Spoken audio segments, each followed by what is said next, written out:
Hey guys, welcome to Takes from Obvious Bozos, episode 13. I'm Drew, and joining me, the creator of the Strickland's Emoji Madness, the creative art director. Right? No, you did this. I assisted, but it wasn't my idea. Okay, So so I'm going to give you credit. I don't care whose idea it actually was. I think it So was Dallas. if we are definitely not giving Yeah, Dallas credit. I could be wrong too. So don't even try it. Just go. Yeah, The man who is trying to make the Reggie Bullock emoji a thing is not getting credit. yeah. The creative director of the Strickland. You've seen some of his posts on SNY, the beautiful artwork for Clyde's 79th birthday. It is Zachary Blattery. Zach, what's going on? How's life treating you? I'm doing great. Um, work is so busy and so fast paced, and every day it's like here's this thing, and then the next day you completely forget about it, and then the days just zip by, Mm-hmm. and then they become weeks, and then they become months, and I don't know. I don't have a chance to even duck up for air. So Well, that's right. You told me before we started recording that you had a wonderful bagel, I which did. made me Yeah. which made me very jealous. For those who don't know, that Boston doesn't have bagels. Well, they do, but I mean, come on, they're not good. So, but no, but Zach's doing well. I'm doing well. My cat's next to me, who you can't see, is also doing well. And let's get into our sponsor, not our ads, our sponsors before we dive into everything. Our first one, of course, is Bet Online. The tournament is here, and if you don't know the tournament, it involves college basketball tournament. Bet Online is your bracket headquarters for this season, with the best bracket contest out there, and the odds, lines, and info on every game and every round, right up to the national championship. You can access the most up to date, up to the minute wagering information anytime from your desktop or your mobile devices, and even track your bracket in real time all the way through the tournament. Head to Bet Online today and get in on all the action. Remember to use the promo code BLEAV for your 50% off welcome bonus on your first deposit. That is BLEAV. Bet Online. The game starts here. And don't forget, we even have more betting and gambling sponsors, because we just love to gamble over here at the Strickland. And don't forget about Cut. The Cut is our great new sponsor. I love betting with my friends. Everyone knows me. Doug, the OG Bozo, loves to gamble all the time. I do nothing but gambling. Love betting with my friends and betting on them on anything. Sports games. It could be Knicks Spurs that I was going to watch this morning, but was spoiled for me. And I'm like, oh no, I don't know if I'm gonna, that type of stuff. But like, who's the fastest? Zach and I actually, we raced each other the other week, and I blew him out the doors. Completely blew him out the doors. That's what cut allows me what allows me to do. I bet on Zach to see who runs faster. I bet on Nick Spurs, all that sort of stuff. The Cut app is a peer-to-peer social betting platform that's legal in 40 plus states. Cut has customizable odds, tracking capabilities, and an entire social network with group chats, user profiles, and rewards. For all payments, no need for Venmo. So, we at the Strickland have been putting tons of money on our emoji madness bracket. Have This is we? this is I've been betting on it Oh all the God. time. I've been betting against the James Dolan fat face every single time, and I have lost so much money, to Schwinn on these bets. But use our promo code BLEAVENIX for 10% welcome bonus deposit. Don't forget that promo code, which is BLEAV NICS, which is KNICKS. Put your money where your mouth is. And also, do not forget, guys, at the Strickland, we have a YouTube channel. We have an Instagram. No, we're still not on TikTok, right? Yes, we are. We are on TikTok. Do I do this I every single time? Yes, I'm running Yeah. the TikTok, but I am Okay. not posting that much on there, so don't yell at me yet. we Soon are I'm gonna on. up the volume. Soon I'm gonna up the volume. Soon we're We are taking over. on. Yeah, we are on TikTok, YouTube, Instagram. And that is at the strict.land. don't forget we have a Patreon. You can go to patreon.com/thestrickland, or you go to our website, thestrick.land, and follow all the links to get to our Patreon. We have tons of great benefits for our Patreon. The $6 tier allows you to hear this full episode, Friday episodes of Pod Strickland, and that's with Prez and Schwinn. I forgot Prez got paywalled, which is very funny. He To got me, people like over a year ago or like a year and a half ago. Whenever it's still amusing to me that Prez is paywalled. It just makes me laugh. It's just great. So you can hear all that. You can also get exclusive articles from Matthew Miranda and all these sort of things. The $9 one gets you. Does $9 get you Stricken Roll? It does. It does. It gets you Stricken Roll, which is Schwinn's solo pod, where he has on people that apparently were not good enough to be on yet for whatever reason. But you can also get Strictly NFL as well. That is our NFL podcast with Jeff and Con. Definitely check that out. I know it's the off season for the NFL, but it's NFL draft season. Actually, it's not the off season. It's NFL draft film crunching season. And I know Con is grinding the NFL draft tape.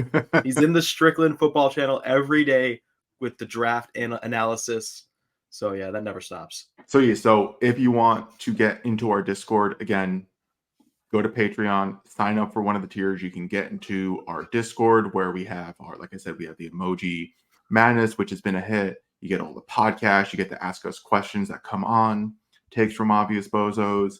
We get to just interact, bullshit, have a great time. And yeah, definitely, like I said, come on in. When you're here, because Olive Garden doesn't have this slogan anymore, I don't think. Because when you're here, you're family. Wow. So heartwarming. Zach, it is. No, I think they got rid of it, right? And I know you're not up on the random stuff, but I think Olive Garden got rid of "If You're Here, Your Family," so I think it's up for grabs for licensing. We should just tell Alex to submit the patent or something. Like, I need to double check. Yeah, I need to see if anyone has taken it or not. But like, if we can get it for like cheap, we need to have the Strickland "When You're Here, Your Family." put in the Twitter bio. So, all right, are you ready for our takes? I am beyond ready. All right, we're starting off with Villain X. This season is the Knicks' best chance to win a championship. All right, I'm going to explain something. I put this here first. First because Victor Wembanyama owned us last night. And apparently, I will say, I don't know, you didn't watch the game, but I watched Wembanyama, and look, I watched Wembanyama at the beginning of the year, like the national TV games when it was all like, oh, look at this shiny new toy, But since then, like when he played the Knicks earlier in the year too. But like since then, I have kind of He's gotten so much better since that. I haven't kept up on the Wemby stuff. And I've watched them recently. Yeah, no. Yeah. Early season Wembanyama versus current, it's night and day. He's finally adjusting. He's good. Yeah. And last night I saw how much of a dude he is now, and I was like, yo, this guy is going to be a fucking problem for a long time if he stays healthy. And I do think like the league is as wide open as it could be right now. And like, yeah, I still think Jokic is like my pick to win out of this, but I don't think they're like a dynasty level team yet. They're not like the 17 Warriors. They're not like one of those crazy juggernaut teams. I think they are vulnerable, and I know Boston's vulnerable. And I like this take because I do think this is I don't know if it's their best chance, but the Knicks certainly have one of their greatest chances this year. This is one of their greatest opportunities to win a championship this year before Wemby gets good and before another dynasty forms. It's not just Wemby gets good because like the Spurs still suck, right? They very much. Thank God. It's more about more what I meant. Yeah. Right. Like the Spurs still suck. So it would be interesting to see if they can actually build a team around him. And I think that's going to take more. I think that's going to take a little more years than expected. So I do think there is a smaller window there is a window for the Knicks to do it. And I think this year is a great chance for it to happen, especially if like Randall gets healthy and back into the playoffs. So I would say like in these next couple years, I would say it's the best chance. We'll have to see how like these off seasons shake out and see how injuries and things go. But like Mitch is finally coming back. Like I said, I missed the Spurs game. So, when you finally listening to this, I will have watched it by then, but like I haven't seen it. So like in Mitch's like 12 minutes when he came back, he looked fine, right? Like I would say like he's still like obviously still a little rusty, but like the good Mitch is still there. It's not like the first time Mitch came off a season like a terrible injury and he was out of shape and he couldn't run and he couldn't do all that sort of stuff. It's not the same Mitch. So like the Knicks should hopefully have like their elite 48 minutes of center playback, which is to me I think the biggest advantage that they have, especially in the Eastern Conference teams. I don't think any of the Eastern Conference teams can provide that type of elite type of center play, except for the Celtics if Porzingis is healthy playing 40 minutes, right? Like And even then, though, I don't think their backup centers are like, and I don't think it all equates to like what we have. No, it's not. So, I don't think so either, especially because like you can also slot Precious at the 5. And yeah, he'll still be very good. very serviceable. Yeah. Yeah. So like this really is like the Knicks window, I think right now would be in the next couple years because Wemby is definitely going to get better. Jokic is I think is going to stay the same, right? Like this is like peak Jokic. Like he's going to be this probably for the rest of his career. Let's be honest, right? Like I don't see like a significant drop off, just given like his style of play. So like it will be interesting to see how the Nuggets can maintain it. No, the Knicks have the elite guard, like Jalen Brunson's elite. I think we can like we got plenty more on him coming. So yeah, so like I do want to.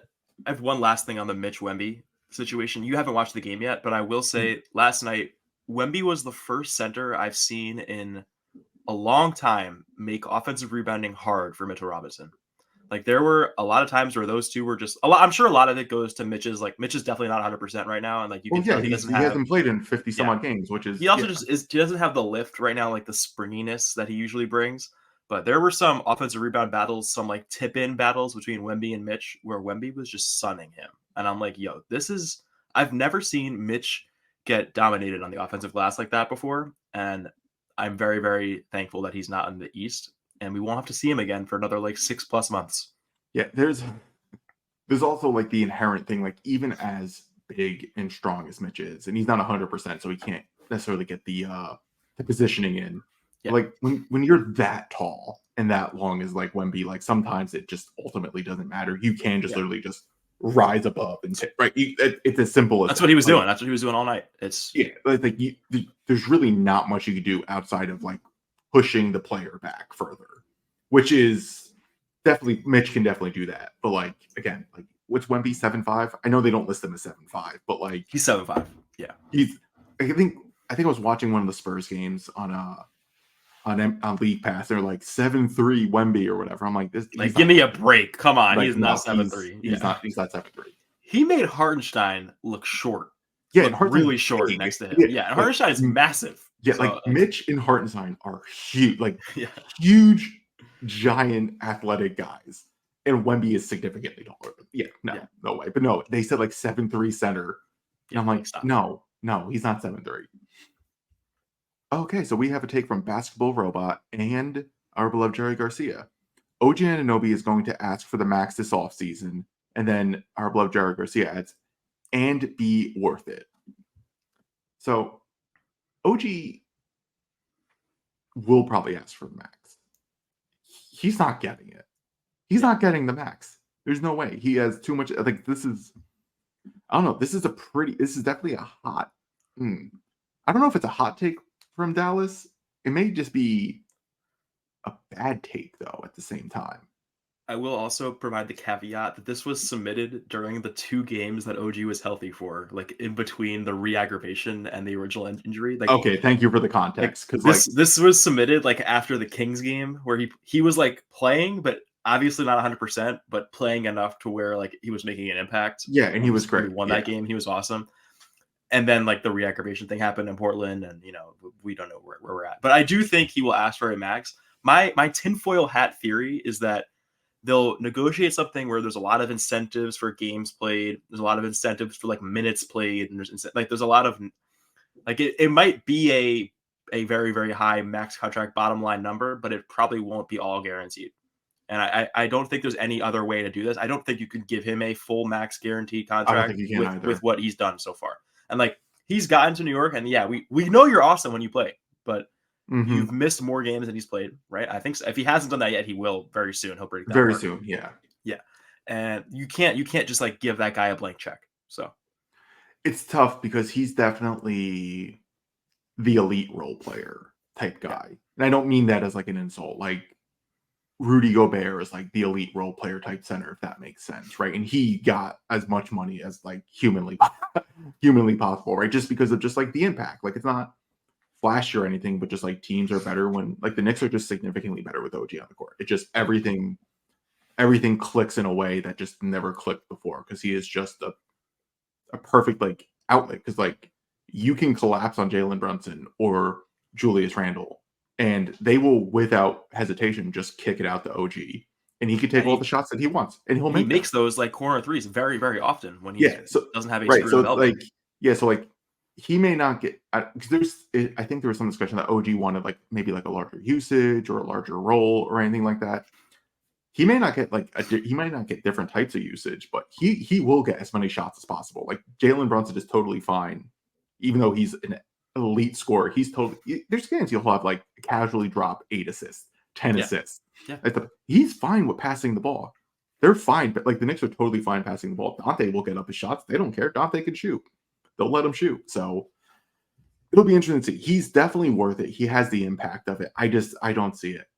with the I health. don't Yeah, think it's hard to just convince me with the health, but he's absolutely worth it if he's like gonna play every game or play 70 games or 65 games or yeah, if something. he But look, if he's going to be healthy, if he's going to play every single game, we're talking about all NBA first team, defensive player of the year type impact. He may not win it every single year, but he would be in that conversation and have all the numbers for it. And that's the type of guy you do max. And then he has the offensive efficiency to match it. Just like playing just very simple, the simplest basketball possible in offense, but like it just works. Like drive and kick, pump fake. If someone's closing out hard, he can drive to the rim and he can dunk it. Like it's very yeah, simple basketball he plays, and it's great.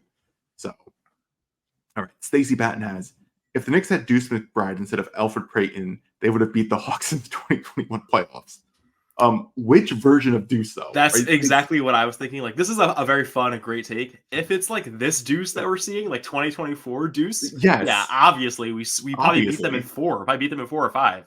But if it's yeah, like 2 years ago Deuce or like yeah, like rookie rookie Deuce. Deuce, No, yeah, like I don't think so. So that's where this take goes. But yeah, it's a very fun like thing to think about and be like, I hey, like it maybe though. yeah, maybe if Deuce was around, like they actually him and Alfred are kind of similar archetype players. Deuce is much a better shooter, but like the defensive Tibbsy, like built up See, point guard.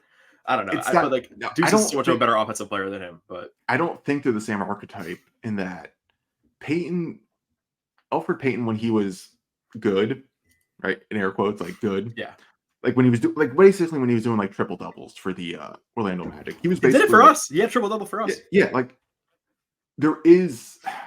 He's not the same player, but you know how like Josh Hart's gets his like 10 10 Yes, 10 triple yes, doubles. That's yes. what Alfred Payton I believe Alfred was. had a 10-10-10 triple double for us. Right.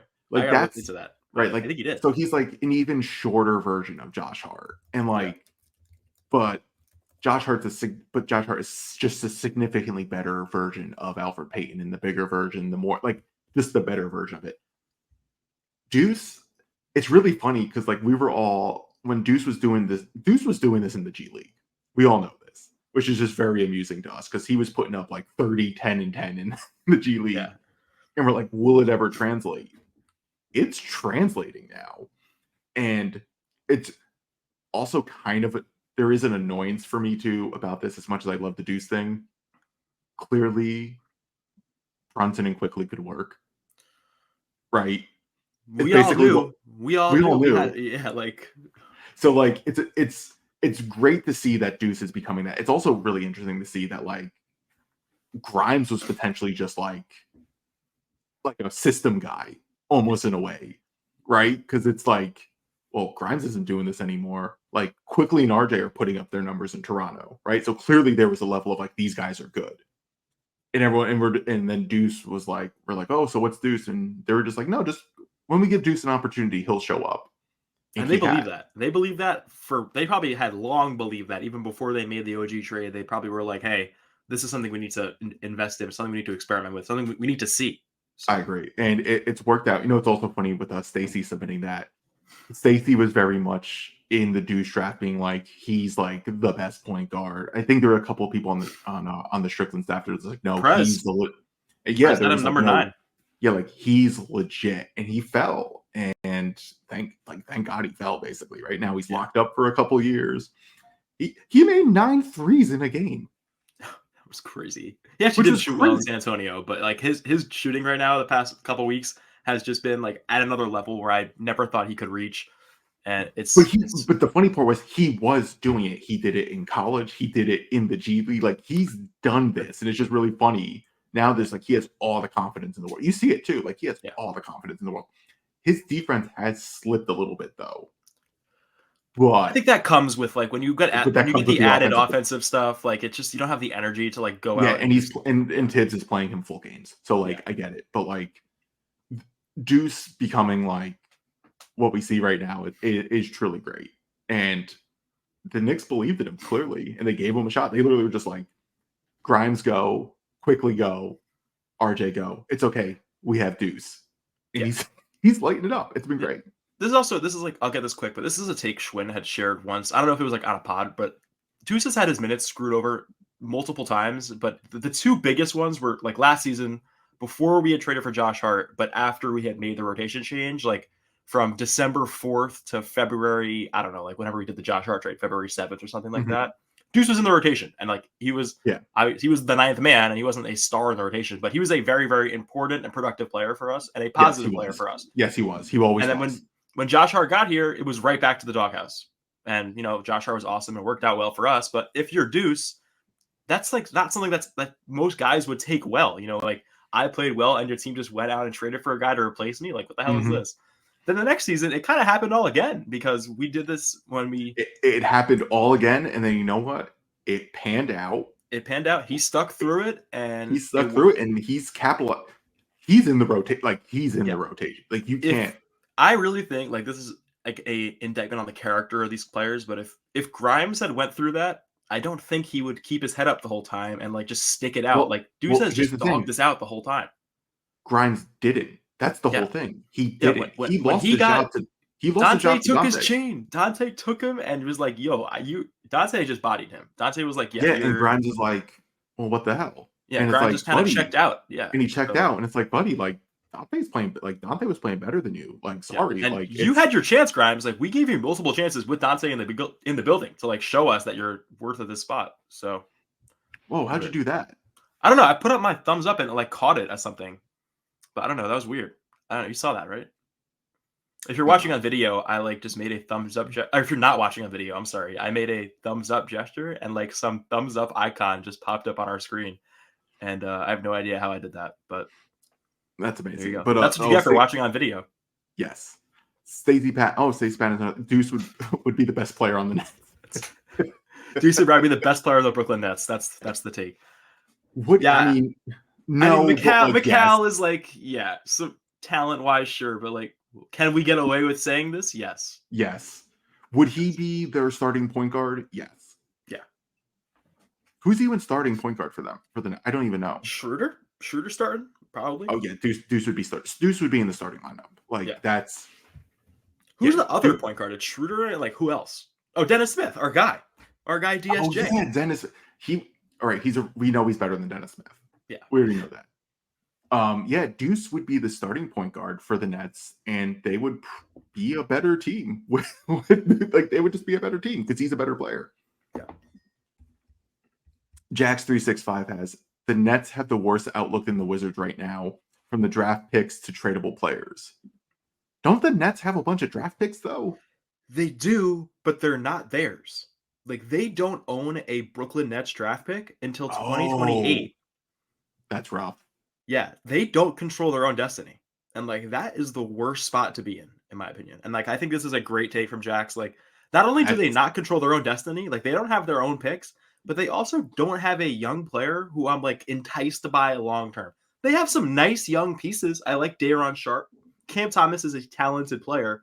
Mm-hmm. They got some like even I don't want to call McCall young and Cam Johnson young, but they are like on the younger side of things. Well, no, they're like in their prime role players who definitely do better as like the 4th, 5th, 6th guys in your rotation on like a good team where they're not carrying. Yeah, there are some And nice pieces on this team. That's what I was trying to say. But they don't have something that you want to build around long term, and it's going to be no, hard for them to get something that you want to build around long term because they don't have those picks to play with. yeah, no. And I don't know. I think it's really weird for a team to have as many productive role players as they have, whether that's McCall, Cam Johnson, and you go down the line like Dorian Finney-Smith and Claxton and these other players who are Mhm. pretty good on like who could be good on other teams, and you just don't trade them. Like what were they doing at the deadline? I, They just sat on their chips the whole time, like trying to make a play-in run or something. It made no sense to me. It still makes no sense, and yet they're screwed. So I don't think people realize like just because a bunch of guys who are good as the fourth, fifth, sixth, seventh players in a rotation, just because you have a collection of them doesn't actually mean that your team's going to be good because you still need someone to generate some sort of gravity on offense, right? You need someone to do that. None of those guys have that, right? Like none of those. It's like, oh, Mikhail's going to dribble the ball and create. Okay, fine, let him. have fun, He have have fun. fun because he's much more deadly in like the spot up role, playing defense. He doesn't play defense anymore. Yeah. Right? Like things like that. Like that's what he's better than Cam Johnson, who always lights up the Knicks, which is really hilarious. But like that's the role he should be in. But he's not. He's asked to do so much more. And like that, those aren't their roles for the team. And like it doesn't work when you have a bunch of good role players. And it's like, no, you need someone who can create. They have no one who can create. Well, Cam Thomas can create, but like he's the inefficient, he's the chucker right now, right? Like he's the inefficient guy who takes all the tough shots. He does make them every now and then, but that's like six-man role, right? Like Cam Yeah. Thomas would probably, it's like he's probably going to be a good six-man if he can clean up his shot selection, but like that's it. Like that's like their only guy. Like Dennis Schroeder, I guess, It's can, bleak. but like It's he's very it's very bleak. yeah. And they should have. I think I was early on saying that like they should have blown this up like right when it's like, and they didn't. And They were and getting it wasn't just like you hear a lot about this Rockets idea with like McCall going back to the or not going back to the Rockets, but the Rockets giving Brooklyn their picks back that they have for McCall. And yeah, there was also like a Jalen Green idea thrown around, which is take like it. Like you, weird. that's something But you you can even have to go take back that. further. There was like the Grizzlies rumor that they were offering 4 first round picks, and then you go around the league. There was other offers for him, and like it's made no sense. It's made no No, sense from the you beginning. have to take those deals. Even, like I don't like Jalen Green. I'm not. He's Yeah, closer to Cam Thomas to me than like a higher like some people probably think he's a better prospect than that. But like you got to you got to take a swing on someone like that because if he does improve his shot selection, if he does become a little more efficient, it's similar argument to like an RJ Barrett, right? Like if the shot selection improves and the efficiency improves, you have someone who can generate offense, and like you got to take that risk on someone like Jalen Green if you're the Nets because no one's going there. yeah. Like you had the NBA outcasts and weirdos in Durant and Kyrie going there. Like you're not getting people to go there. Like it's bad. They're in a very very bleak situation. I'm with Jax.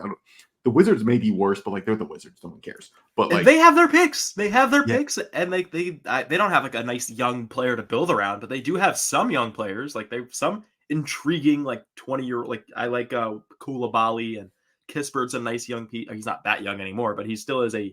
new into the league player. These are guys who are like I said. I'm going to keep reiterating this point. These are guys who are like near the bottom of the rotation who are on good teams. They have value. They can contribute.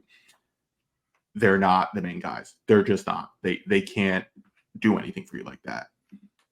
So Villain X has McBride was the homegrown chosen one all along, combining all the positives of RJ Toppin, IQ, Grimes, and Trevor Keels. I like that Keels was added I also to it. like how Jericho Sims was omitted from this. Yeah, first of all, yeah, how dare you omit Jericho Sims, Villain X? Also, I do want to say this was framed as a question, and then I rewrote it into a take because the original message was McBride the homegrown chosen one all along Okay, with a so question mark at the yeah, end. first of But we all, don't do Villain any X, questions, yo. This is we don't a do take. Villain X, we don't do questions. Submit a take, stand by it, and submit a take. This is definitely a hot take, and I do not agree with it at all. I don't know what he's combining together. Like I don't know what sort of like, Infinity Stone combination this is supposed to be. But See, if anything, Deuce proves that the backcourt should have been Brunson Yes. and Quickly. Like, Yes. if anything, like that's what it proves. And unfortunately, Quickly was the cost of getting OG. And we all know that. We've accepted it. RJ tanked his value. We've come to accept it. But no, if anything, Deuce proves that like clearly Quickly was the guy to do it. Because it's like, oh, interesting. Both you have a backcourt of 2 point guards who could pass the ball and create offense and make shots. Oh my god, it's almost as if we've been seeing this for 30 fucking Wow. years now. Who would have thought? Well, Who yeah, would have like thought? So yeah, no, I don't agree with that. But no, Deuce being good, honestly, like Deuce being this good, again, just showing just like how good the drafting really has been for the Knicks, especially under Leon Rose. Because like Jericho can play a couple minutes in the NBA where you're like, oh, like you're not like, oh shit, Jericho's in, we're gonna lose yeah. minutes. Like, I mean, he's not that good, but like he's serviceable. He's not that bad where you're like, oh Right. fuck, Jericho's Yeah. in. So like, and they got him as like what, the 59th pick in the draft. 58, 58. 58. So like this regime like knows how to evaluate players and they kind of know what they're doing. So if anything, that's very good. So okay, so Young Pavardi submitted a tweet. And the tweet goes, if I may say, there is something else going on too, I think. Kids in their early 20s right now seem particularly disconnected from the artistic past. Like, I had a music stronger sense of reference to the past at that age than these kids do. Yeah, All right, this was so a. we're I will give it. I want to give you some more context. This was a reply to a tweet about some older man saying that he was in a room of kids and asked how many of them had seen the movie The Matrix, and none of them had seen it. And this was the reply saying that 20-year-olds are disconnected from the artistic past, and we're screwed. that's interesting because the only connection I have other younger people, but we're going to use you as the reference in this. You are very much disconnected from the artistic past. I am. And that is something very interesting to see what's going on.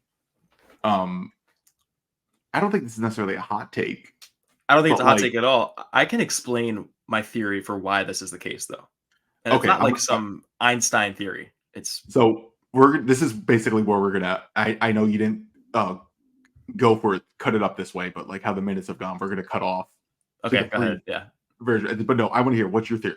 So, because I have a theory on this My too. my theory is that people my age, with the amount of information we have at our fingertips, whether it's like data, numbers, whatever, but also media and like things we can consume, art, movies, film, music, whatever, we have so much choice that I'm always, and people my age are always going to get what they want. You know, I'm always going to have the option to get exactly what I want with the artists I love, the directors I love, whatever, anything I really, really like, I can get. There isn't really a I'm not going somewhere and just saying, "Hey, show me what like just show me Mhm. something." You know, like I'm not just Yeah. blindly going into a reading a magazine or something that just has a bunch of stuff in it, or going to a theater and just like, "Hey, put on whatever movie." Like I'm Mhm. just gonna watch what I want. And I Yeah. think that is the difference between now and back then. And back then, like the artistic past, there was a lot more of a like consensus good art thing. And Mhm. nowadays it's like, hey, whatever you want, you watch it. So I think that's the reason for this. I'm in a similar, like, like boat as you, whereas the amount of access and information just was not there. Yeah. So, like, I can even just use me as a reference where it's just like there was a time where I did not have the internet, right? Like, I did not have the internet. I did not have a cell phone. I did not have a home computer, right? Like, I didn't have these things. So where you're getting your cultural stuff is through like television and the radio, Yeah. more or less, and that's very curated and specific, and you don't have that much choice. So you kind of like are doing this stuff. Then you eventually do get a computer and you do get a cell phone, and you get used to it. But like I already grew up in that where like I can go to a movie with knowing nothing about it. I can go in, I can sit, I can watch it, I can evaluate it. And that's not a thing anymore, right? Like I that's can't not do what that. people I wouldn't be did. able to do it. Yeah, Yeah. I do it with that. Like I go into albums blind, I go into movies blind, I'll go into books blind. Like I can do that. But that's a thing of the past. Yeah. Like Wikipedia exists, right? Like Yeah. you can just even as something as simple as like, oh, I can look up what the Matrix is about before I get into it. There wasn't that before. That didn't exist. It's like you would have to go to like a magazine to be like, what's the review Yeah. of this movie? Not a thing. Even with like video games as well. Like I only got video game previews through a magazine. Right? Like I would go to like early days of GameStop where it's like, oh, a new game I would have to buy. I forget the magazine. It was called like I think it was called Game Informer. I don't Yeah, think I that think I've exists. heard of that.